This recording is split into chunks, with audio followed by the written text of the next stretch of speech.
आज हम जो क्वेश्चन कर रहे हैं वो है डेटा एफिशिएंसी के। और डेटा एफिशिएंसी के क्वेश्चन है ना, कभी कभार पूछे जाते हैं और अच्छे क्वेश्चन पूछे जाते हैं, ऐसे कंफ्यूज करने वाले। और हमने पहले भी कई कैसे की हैं, कई टॉपिक्स कंप्लीट किए हैं, वीडियोस की हैं, तो आप वो भी देख लेना रीजनिंग की। तो टाइम वेस्ट किए बिना सिर्फ ये क्वेश्चन देखते हैं PYQ में जो जो क्वेश्चन आए हैं, बहुत अच्छे क्वेश्चन पूछे जाते हैं कभी कभार। तो प्रश्न नंबर पहला ही क्वेश्चन देख लेते हैं, जो है कि P का C से क्या संबंध है। तो नीचे हमें दिया है, इनको मिला के देखना है P का C से क्या संबंध है।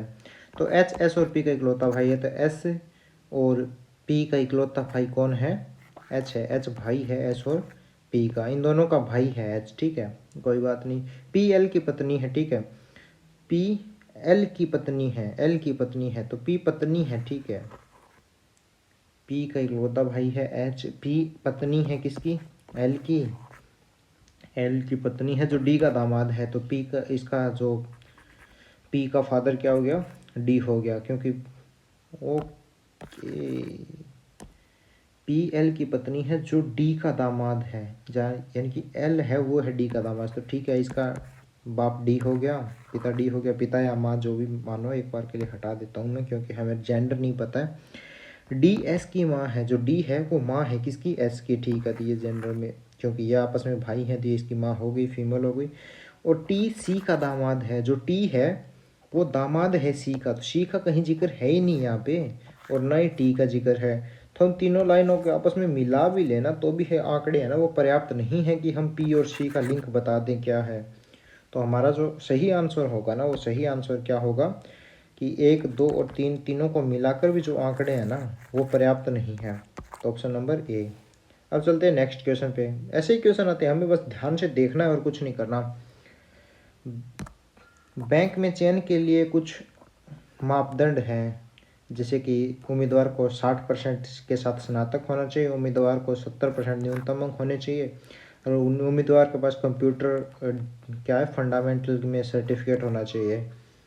अब कुछ विशेष छूट भी दे रखी है, ठीक है, यहाँ पे विशेष छूट हमें पढ़नी है। तो वो छूट क्या बोल रहे हैं, यदि स्नातक के पास, मतलब यदि स्नातक में बीटेक है ना अगर बंदे को, तो तीसरी छूट में छूट दे दी जाएगी तीसरी बात में, यानी कि उसके पास अगर बीटेक है ना, तो कंप्यूटर का फंडामेंटल की सर्टिफिकेट हो या ना हो, उससे कोई दिक्कत नहीं होगी। फिर दूसरी क्या बोल रहा है, चयन परीक्षा में कम से कम अगर 70% अंक लेकिन 60% से अधिक होने चाहिए, और स्नातक में 75% से अधिक हों, तो मामले के मतलब GM के पास भेज दिया जाएगा उसको कि हाँ इसको लेना है या नहीं लेना है।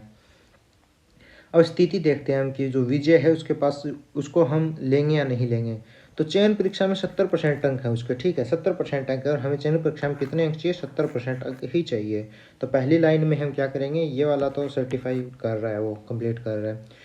उन्होंने 75% अंकों के साथ बीटेक किया, अगर बीटेक किया ना तो तीसरा ऑटोमेटिक कंप्लीट हो गया। और 75% अंक ही हमें चाहिए थे, उसने क्या बोला है कि इसको है ना 70% से ज़्यादा अंक हों। चयन परीक्षा में 70% अंक हैं और उसको 70 ही चाहिए थे, और उसको बीटेक में 75% अंक हैं और उसे 75% अंक ही चाहिए थे। तो हम क्या कर सकते हैं, यहाँ पे विजय को हम चूज कर सकते हैं, तो उसका चयन किया जाएगा क्योंकि सारी की सारी कंडीशन वो फॉलो कर रहा है। अब चलते हैं नेक्स्ट क्वेश्चन पे। इस क्वेश्चन को आप लोग पढ़ो। एक शिपिंग कॉरपोरेशन में कंपनी है XYZ, वो अपने लिए कुछ लोग उम्मीदवारों का चयन करना चाहती है। तो मापदंड यहाँ पे दिए गए हैं कि न्यूनतम 75% अंकों के साथ मरीन इंजीनियरिंग हो, किसी कंपनी के साथ उसने 1 साल तक काम किया हो, और 1 जुलाई 2020 तक उसकी आयु ना 21 वर्ष से कम ना हो और 29 वर्ष से ज़्यादा ना हो।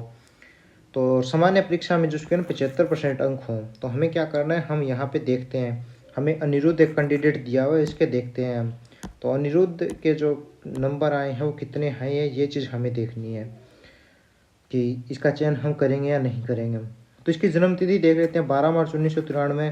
तो 12 मार्च 1993 2020 तक 20 और 7 27, ऑलमोस्ट 27 से 28 साल का ये होगा।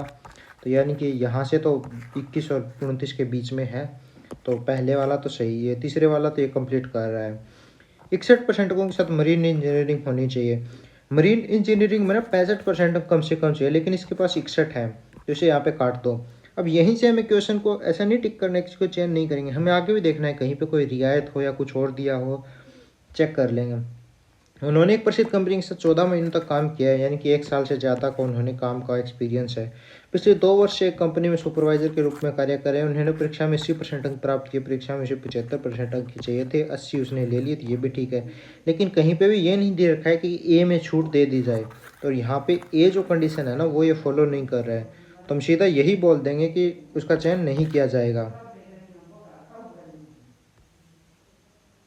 अब चलते हैं नेक्स्ट क्वेश्चन पे। नेक्स्ट वाला क्वेश्चन क्या बोलता है? नेक्स्ट वाले क्वेश्चन में क्या है? समिता, तान्या और रेखा में सबसे छोटी कौन है, ये हमें देखनी है। तो सबसे छोटी देखनी है तो समिता रेखा से लंबी है। समिता लंबी है किससे? रेखा से। और रेखा तान्या से छोटी, यानी कि रेखा छोटी है किससे? तान्या से। तो पहली लाइन से तो साफ पता चल रहा है कि रेखा सबसे छोटी होगी, तो हम बता सकते हैं कि पहले लाइन से पता चल रहा है कि रेखा सबसे छोटी होगी। अब दूसरी भी चेक कर लेते हैं हम।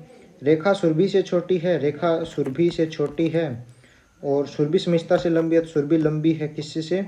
समिष्ता से।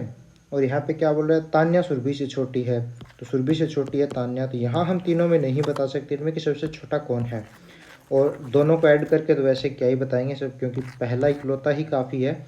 तो क्या बोल रहा है कि प्रश्न कथन में पहले प्रश्न का उत्तर देने के लिए जो कथन 1 है वो पर्याप्त है, जबकि कथन 2 अकेले पर्याप्त नहीं है। ये वाली लाइन बिल्कुल सही है।